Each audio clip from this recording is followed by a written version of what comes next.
L'Autriche est la terre de Red Bull. Était-ce un signe pour le dernier week-end? Eh bien, je vous propose une réponse en 6 minutes, week-end sprint oblige, en vous résumant le Grand Prix qui s'est déroulé à Spielberg.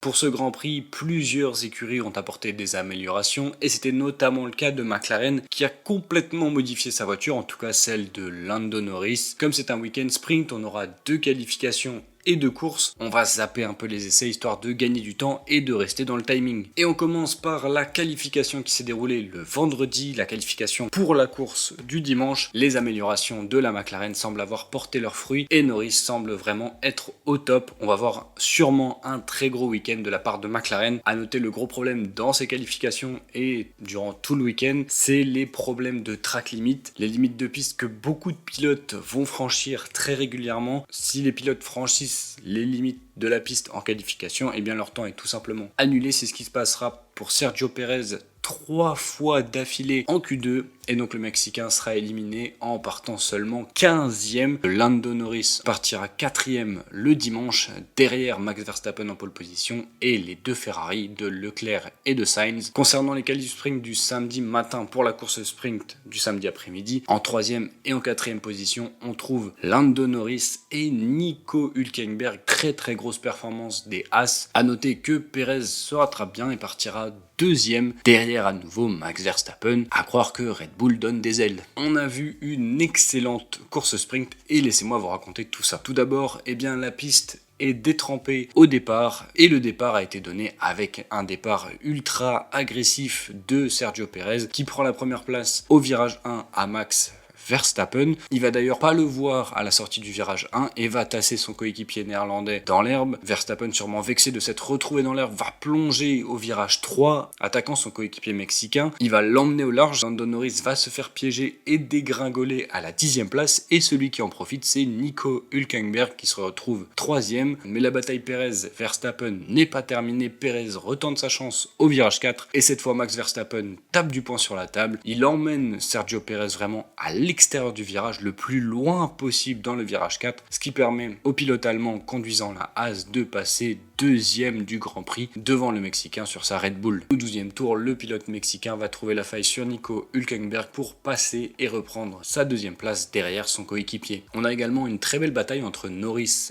et Leclerc. Ça nous rappelle un peu les belles époques de bataille entre McLaren et Ferrari, sauf que cette fois c'est pour une 9e place. Mais malgré tout, la bataille a été très belle avec des pilotes fougueux et Norris finira par prendre l'avantage au 16e tour. La piste séchant plutôt rapidement, certains pilotes vont tenter le coup de passer en pneus slick, notamment George Russell et Nico Hülkenberg. C'est le bon coup. George Russell passe tous ceux qui s'arrêtent après lui et ça va lui permettre de remonter dans le classement. Très bonne stratégie de la part de Mercedes. Victoire sans trop de difficultés de Max Verstappen devant Sergio Pérez et Carlos Sainz. 4e et 5e on trouve les 2 Aston Martin. Stroll devant Fernando Alonso. En 6e position on trouve Nico Hülkenberg. 7e Esteban Ocon pour quelques millièmes de seconde devant George Russell. Avec la course sprint du samedi qui a été très animée, on espère avoir une course le dimanche également très animée. On voit un bon départ sans vraiment trop de grabuge dans les premiers virages. Leclerc tente d'attaquer par 2 fois Max Verstappen sans succès, le néerlandais étant vraiment trop fort par rapport à la concurrence. Et derrière on a quand même un contact entre l'aileron avant de Tsunoda et la roue arrière d'Esteban Ocon, ce qui fait qu'il y a beaucoup de débris sur la piste et que la voiture de sécurité rentre en piste. Reprise de la course au tour 4 et Verstappen ne laisse aucune chance à Charles Leclerc qui se fait un petit peu surprendre sur la réaccélération. Verstappen s'échappe rapidement, on comprend de suite que la victoire elle sera pour Red Bull en Autriche. Même si Charles Leclerc est 2e, il est quand même beaucoup plus en difficulté et ne parvient pas à matcher le rythme de Max Verstappen, contrairement à Carlos Sainz qui semble un poil plus rapide que son coéquipier et qui suggère à Ferrari d'inverser les positions. Encore. Non, attends, cette fois c'est quand même un peu plus justifié que les dernières fois. Ce qui va être très important pendant ce Grand Prix, c'est à nouveau les limites de piste qui sont très rapidement dépassées par beaucoup de pilotes. Certains sont donc rapidement menacés. C'est le cas de Lewis Hamilton qui va subir une pénalité de 5 secondes suite à des avertissements répétés. Après son arrêt au stand, Nico Hülkenberg est contraint d'abandonner au 14e tour à cause d'une casse moteur. Et donc là, on a une voiture de sécurité virtuelle qui rentre en piste. Certaines équipes sentent le bon coup et appellent leurs pilotes à rentrer au stand. C'est le cas de Lando Norris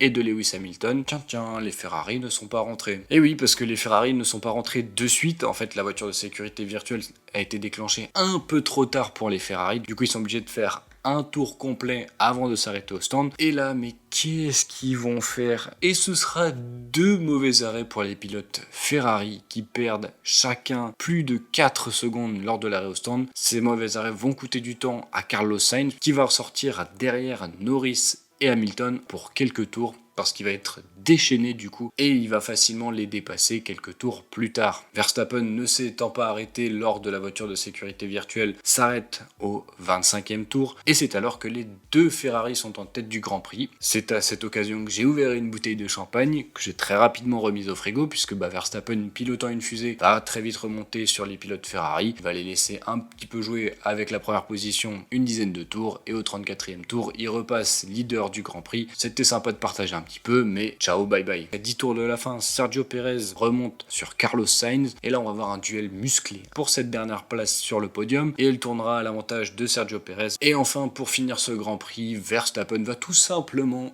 humilier la concurrence, se permettant un dernier arrêt à 2 tours de la fin, histoire d'aller chercher le meilleur tour en course. C'était très osé, mais comme tout est rodé, ça se passe bien. Et donc en plus du meilleur tour, Max Verstappen prend une 42e victoire en Formule 1 devant Charles Leclerc et son coéquipier Sergio Pérez. Et après, il s'avère que le classement a été énormément remanié suite à des pénalités. Donc on trouve en 4e position Lando Norris, excellent week-end pour le pilote anglais. Fernando Alonso est 5e. Carlos Sainz seulement 6e suite à des pénalités reçues après course. 7e et 8e, on trouve les 2 Mercedes. Hamilton avait passé les lignes devant George Russell, mais c'est bien George Russell qui termine devant Lewis Hamilton, qui a également subi 10 secondes de pénalité. Lance Stroll est 9e et Pierre Gasly, qui a également subi une pénalité après course, termine 10e et prend le dernier point pour Alpine. Voilà, boys and girls and the others, c'est tout pour ce week-end du Grand Prix d'Autriche. On a vu une excellente course sprint. D'habitude, je suis pas très fan de ce format, mais là, il faut reconnaître que c'était une excellente course sprint, contrairement à la course. J'aurais jamais cru dire ça un jour, mais vraiment la course sprint était mieux que la course principale. On a vu de très belles améliorations pour la McLaren. C'est important de le souligner parce que pour la lutte à la 5e place face à Alpine, ça peut faire très mal, alors que Piastri était vraiment largué. Norris arrivait à vraiment matcher avec les pilotes devant lui. J'ai hâte d'être à Silverstone pour continuer de voir cette bataille pour la 5e place entre Alpine et McLaren qui se renvoient la balle.